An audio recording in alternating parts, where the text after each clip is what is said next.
first thing we need to know about algebra is the idea of substitution. This is critical to understanding algebra from here on in. The easiest way to think about substitution is to think about a substitute teacher.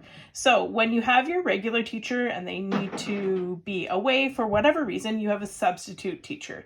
The substitute teacher comes in to replace everything that your teacher does. That's similar to what we do in substitution.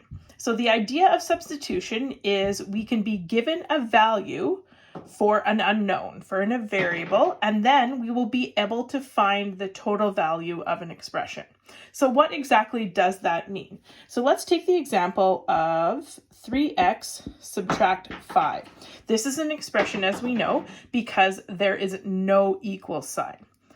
What we can do from here now is I can assign a value to my unknown. So this x right here, this represents a value, but we don't know what that value is. Now I've given it a value.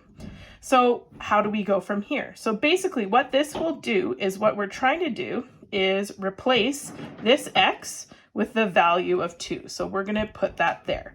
But before we do that, we have to kind of understand, what does 3x mean? You were told before that 3x means that there are 3 x's. In other words, that means 3 times x. We also know that because multiplication has this weird thing where if we don't see an operation, we know that it's multiplication. So this no operation right here actually means 3 times x. So that helps us because when I replace my x with a 2, I know I'm going to have to do 3 times 2. So this is how I set it up. Anytime I have multiplication and I'm replacing my value, I put that value in brackets. This means 3 times 2. It's another way to say multiplication. Then I complete my expression as normal. So from here, now I solve it. Remember that normal order of operations still is important.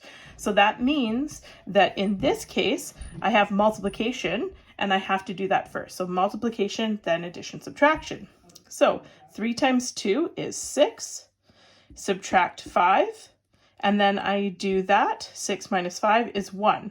So when x equals 2, this expression is equal to 1. And that's the idea behind substitution. So we can do this in a whole bunch of different ways and a whole bunch of different looks. So another example could be, maybe I just have one term. So it would be like 5c, where c is equal to 3. So in this case, if we remember from the last example, this means 5 times c, or there's 5 c's.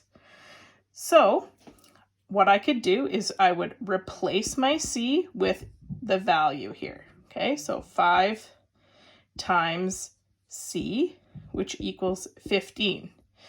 To show you the long way, remember how I said that means that this is 5 c's. So c plus c plus c plus c plus c.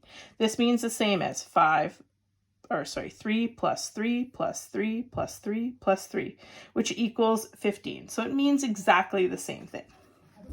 Let's continue with some examples. So maybe I have 9y subtract 2, where y is equal to 3. So the first thing I do is I substitute this value in for my y, okay? So I need to always show this substitution step. So I have my expression, then I show my substitution step. So in this case, I know it's multiplication, so I use those brackets. And then I show what the value is after substitution. So 9 times 3 is 27. Minus 2, and then I show the final answer, 27 minus 2, which is 25. So the value of this expression when y equals 3 is 25. So I'll do one more, and I will add like terms in here. And this is important because sometimes you'll get really big expressions and you want to make them simplified before you actually substitute.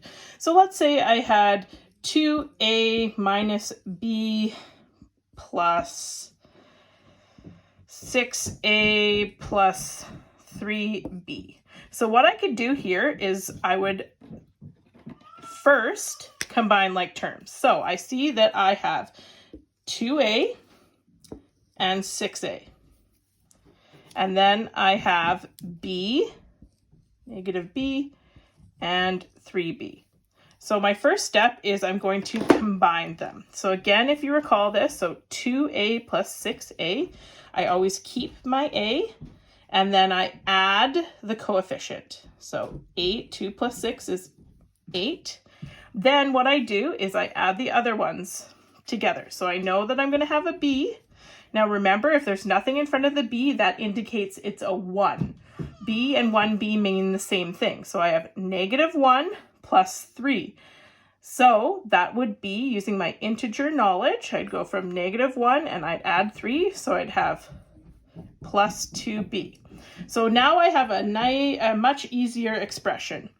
Then if I was given a value, so let's say a equals 1, and b equals 2, just for ease's sake, now I can substitute. So I have my expression, then I show my substitution step. So my a value goes into a, so 8 times 1.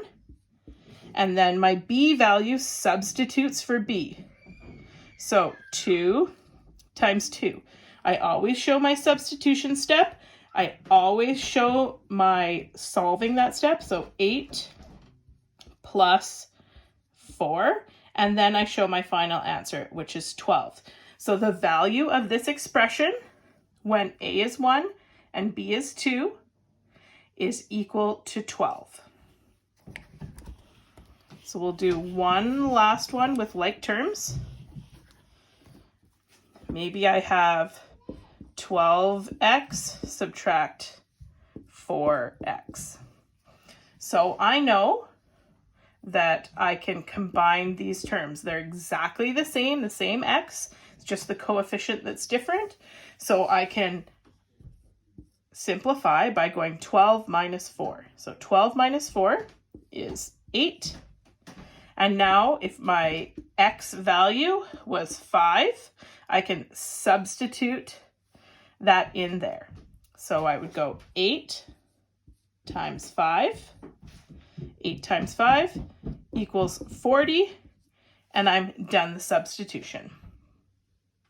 Substitution will also come back to us once we learn how to solve equations. And substitution is used to prove or to check that your answer is correct.